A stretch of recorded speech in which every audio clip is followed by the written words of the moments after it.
Sorry, অচেনা কাউকে আমি আমার নাম্বার দিই না। বুঝতে পারছি, এটা তোমার ফেক আইডি। ফেক আইডি মানে?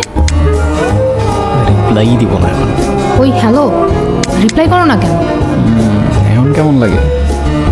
দেখো, আমার কিন্তু মেজাজ খারাপ করো না, ভালো হবে না বলে দিলাম। এই তোমার নাম্বার তো, আমি কল দিচ্ছি। সরি, অচেনা কাউকে আমি আমার নাম্বার দিই না। দেখো, আর মেজাজ খারাপ করো না আমার।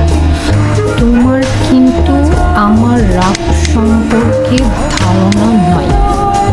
ওরে বাবা, ভয় পাইছি অনেক।